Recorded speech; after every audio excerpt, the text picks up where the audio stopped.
Okay, so I'm pulling down a crusty old 4-tube fluorescent light fixture. It's been up there for 40 years that I know of. 45 maybe. And here's what was hidden under it. We've got some old knob and tube wire there, and then we've got this here new, actually kind of like lamp cord wire in here that was all taped up, and it looks like it's been hot. So we have the power is off here, and let's just pull this apart and see what we get here.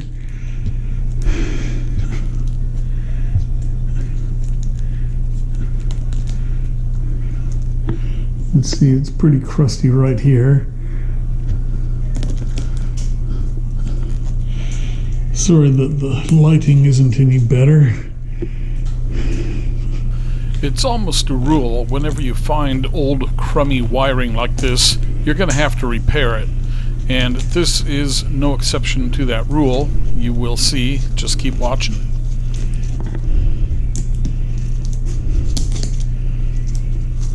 So this looks like it's going to be a trick for the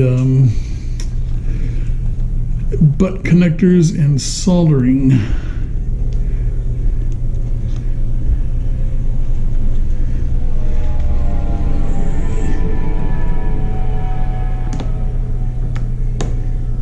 And yes, code does allow for soldering.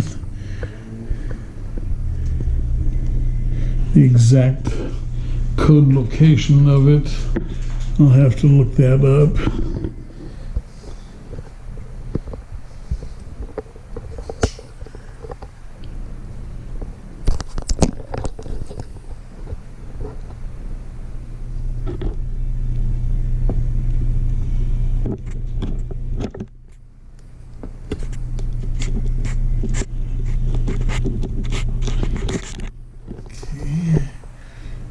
Just about got the tape off of here. Okay, and I'm still breaking it up. But yeah, this got pretty baked up in here. Okay, it looks to me like these wires were put into a loop. So this is a little stranded wire extension.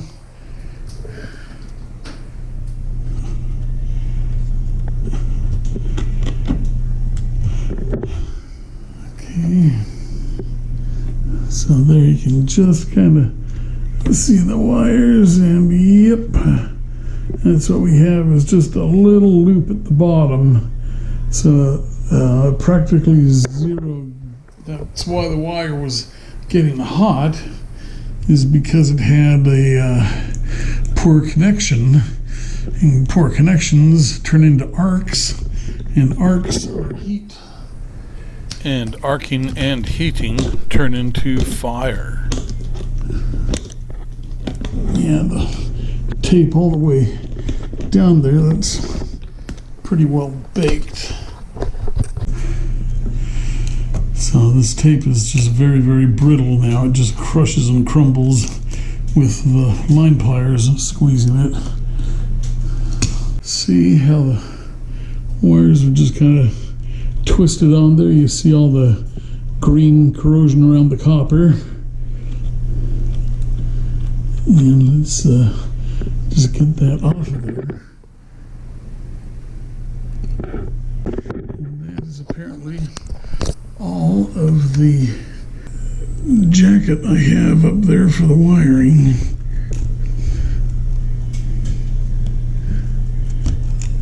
Okay, so we're not going to mess with that. Let's get some sandpaper, and we're just going to clean up these wires here to solder them, solder extensions on. It's just not practical to to replace these wires.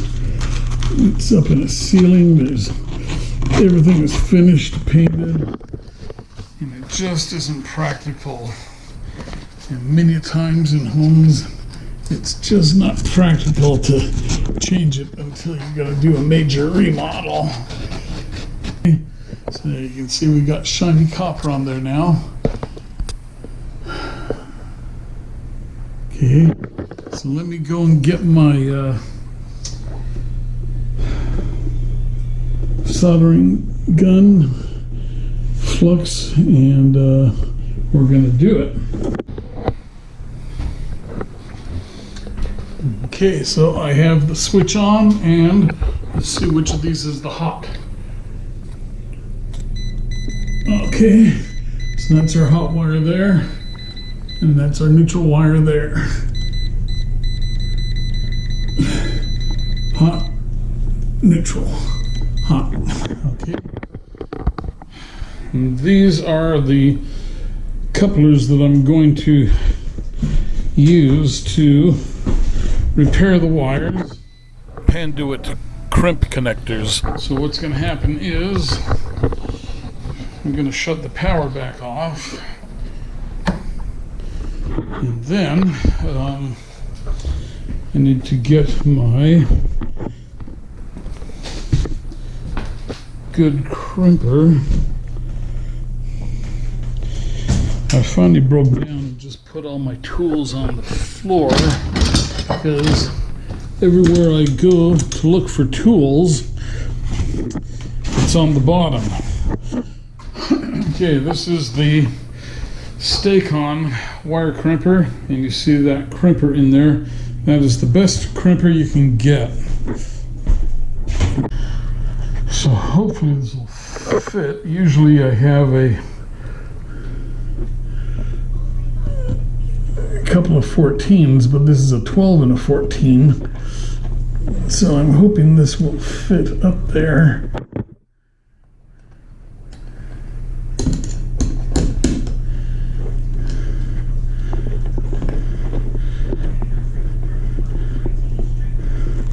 Yeah, it's going. Okay.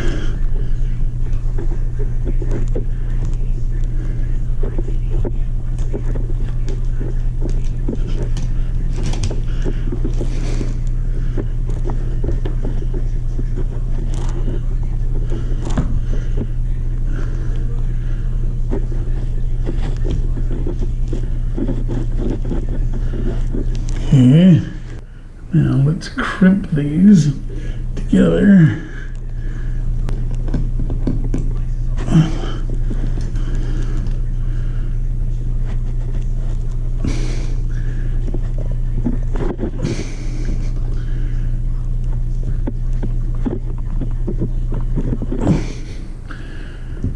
But that is what the code says, is that you can crimp and then solder.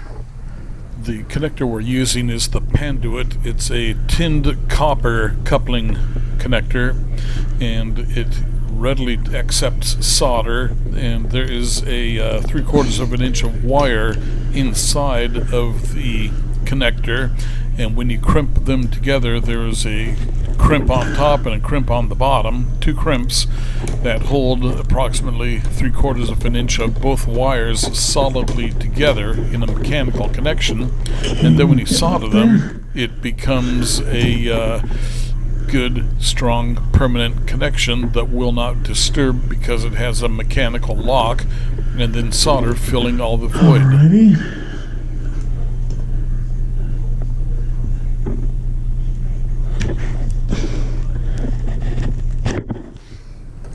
Crimp. Crimp. And these wires are being held together.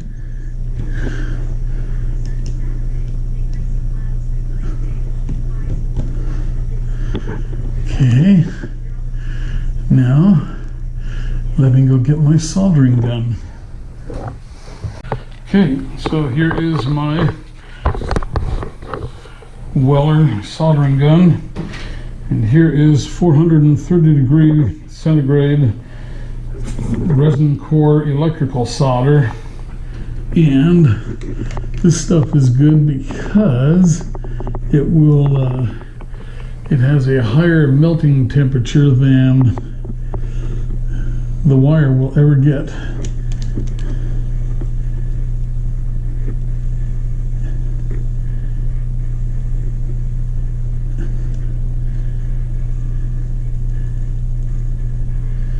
You see we're starting to get some melting there. Get that covered up nicely. And you see we have solder going down through the hole in the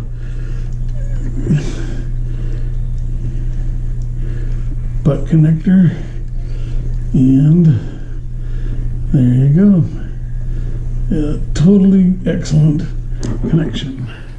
Okay, let's do this one now.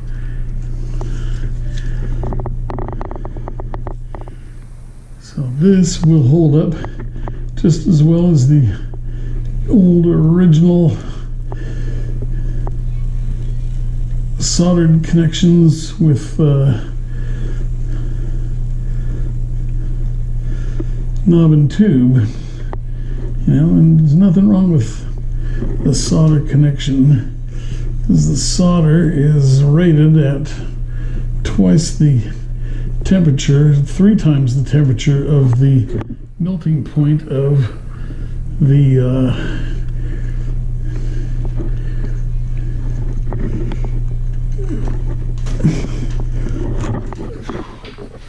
I knew that was going to happen.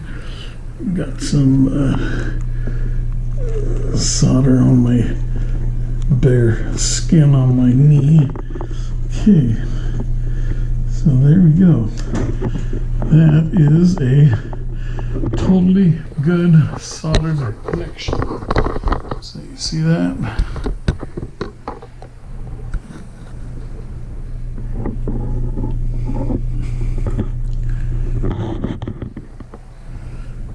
Okay, so let me wipe those down, clean them up a little bit. And there you see 430 degree Celsius melting point electrical solder. So as a reminder, the insulator on the new wire is a 90 degree centigrade rated value, and the old knob and tube was a 60 degree centigrade rated wire. We're going to get some tape now, and we are going to pull these wires down a little bit and tape over the old wire insulator across the butt connectors and onto the new wiring. And then we will tape to the sheave and pull the sheave down and tape across the wire too. These connections will not corrode like the ones that it replaces. And there's a lot of surface contact area. There's an inch of wire between the two making contact, and then they're crimped. So the butt connector is, connector is making the connection too, and it's crimped tight. And then you solder after you crimp them tight. You don't want to solder. You don't want to solder and then crimp. You want to crimp and then solder. Because if you crimp after soldering, then you're going to break your solder joints. And if you solder after you crimp, then everything stays intact. Nice, tight, and sealed in from any future whatchamacallit. Let me put you down here while I go and get some electrical tape. Okay, don't move. So this is my Scotch 3M extra strong tape.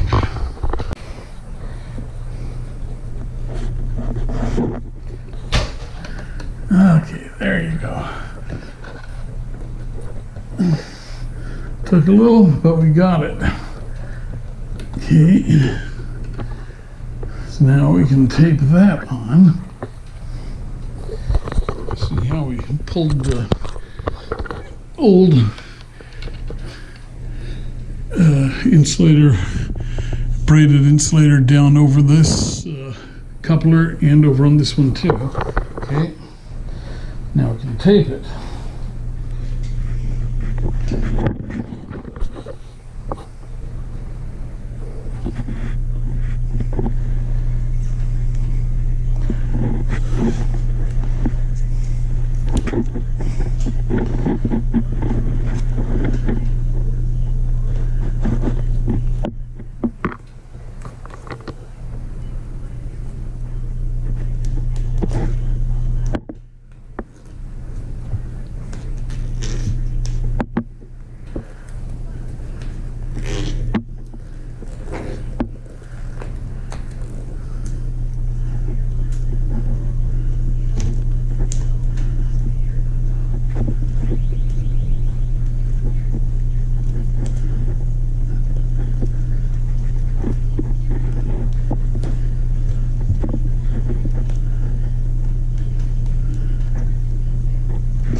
Okay, I'm going to stimp the jacket a little bit here. And that way I can slide it on up here a ways and tape it on.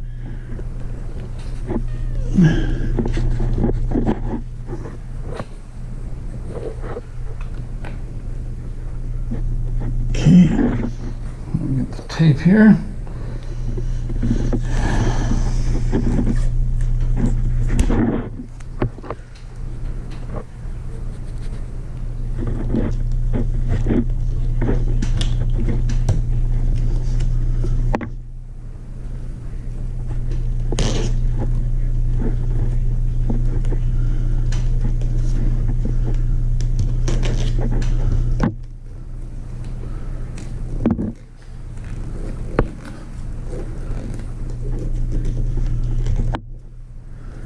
Okay, there you go. I defy anyone to tell me that that is not as good as or better than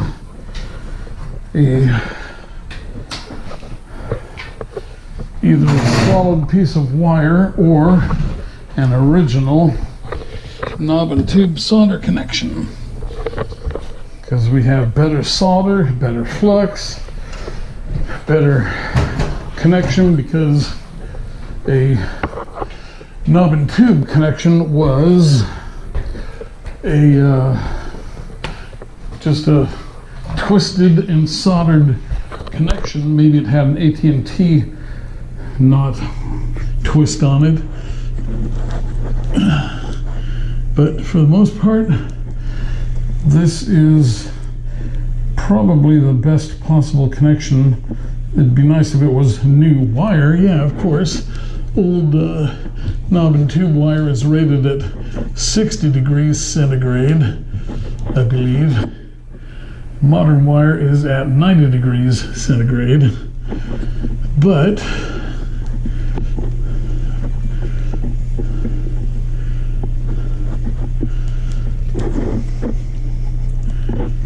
okay, so there we go. Now, that's the only other trick, is that it's not grounded. There's nowhere to put a ground.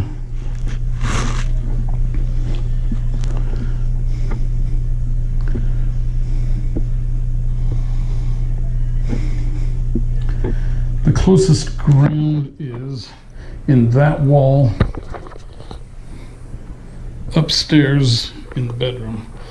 And that's just not going to happen. These walls are not going to get opened up. Okay, so now that is done. And so I'll just put a loom clamp on this thing here, and it will go right into the light fixture. And it's very, very heavily insulated. It's got non-metallic jacket on it, 3 layers of tape, so it is very well insulated.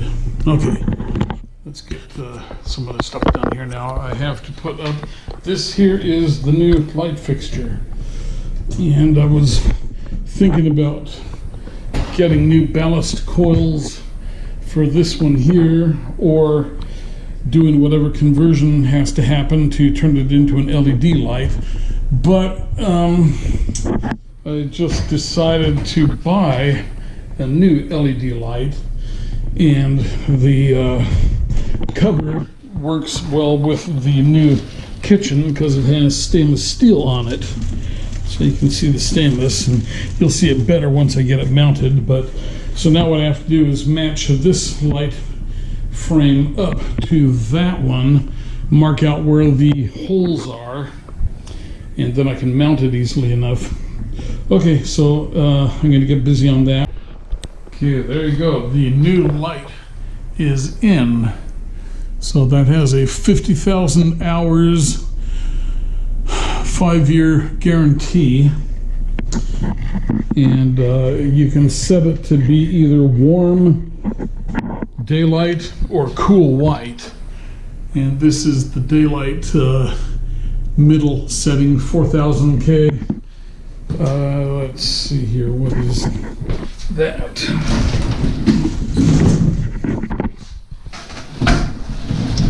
You see here, that is the box. That's what the fixture will look like, and we are set for the 3500K range. Well, actually, I guess they call it 4000K. Soft white, bright white, or daylight.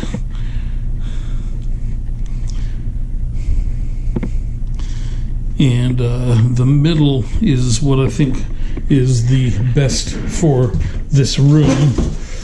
And so here is the lens for it, still in the box, but it will match all the stainless steel sink and faucets, appliances, everything will match up together, and it seems to have fit up there pretty closely to how the original one was. So let me get the phone and I'll show you what I had to do a couple of things up there. But you've already seen how I extended, soldered together wires so that we could get the wire in here. So you can't see it from here. I'll get the phone and do a little closer work. All right. Okay, so these are the wires that came out of the ceiling. They might be 16 gauge. They were probably wires from a light fixture, and then the light fixture was just cut off, and then these wires were used to connect to the new light fixture at some point. And then at this end here, these were just kind of, there was a tight loop, single loop in the 14 gauge knob and tube wire, and that was all that was making the connection, and then they were taped over. So they have, you can kind of see the green in there from corrosion and oxidization.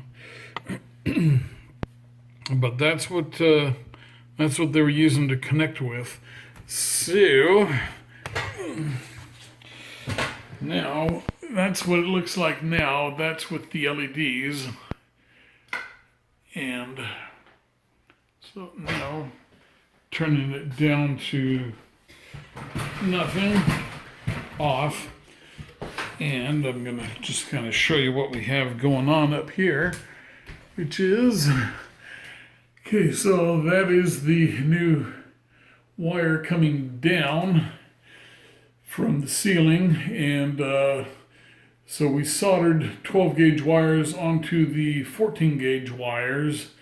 I don't consider it a problem because it's 14 gauge at the panel, And so anybody looking at the panel is going to know that it gets a 15 gauge or a 15 amp breaker. So we mounted the wires here with a zip tie that has a eye-loop in it, so we could screw it and fasten it. So the wire comes in here, and then I left the extra length on so that it could come over here and connect up to these wires on the fixture. So there's the two boxes up here. They connect to the incoming power, and the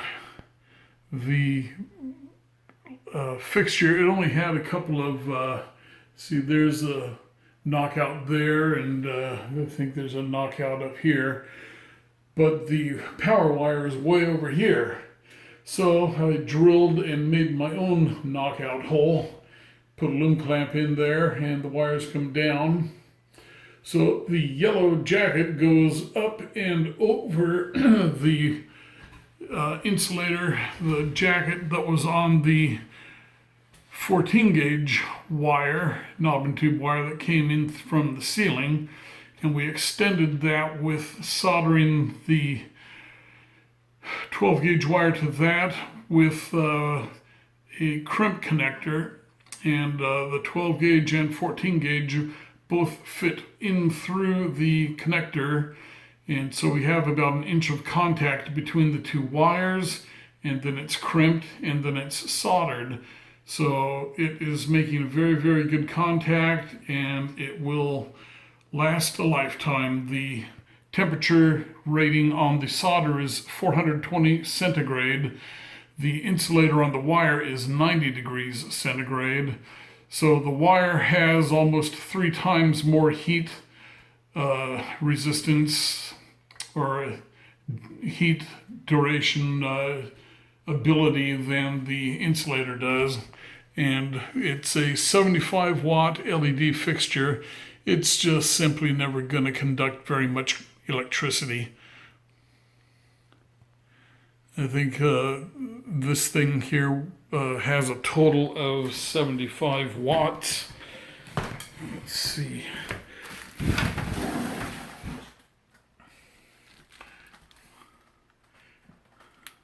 Yeah, 75 watts. And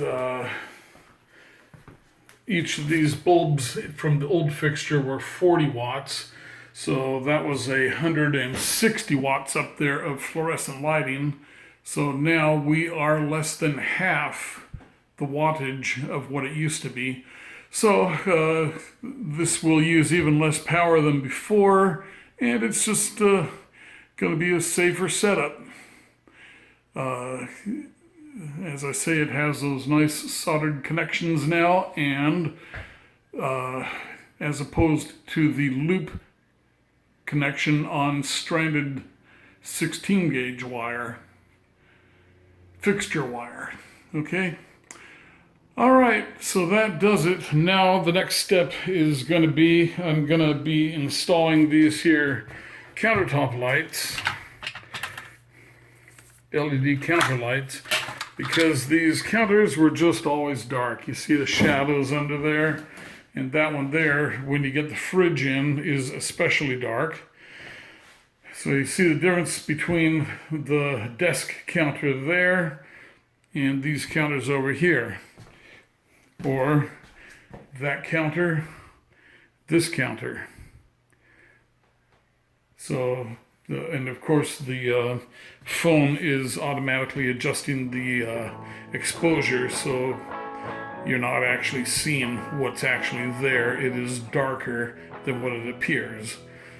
Okay, so anyway, it's time to go home. Been a long day. I'm tired, and I have to get up and do it all over again tomorrow. All right, see you on the next video.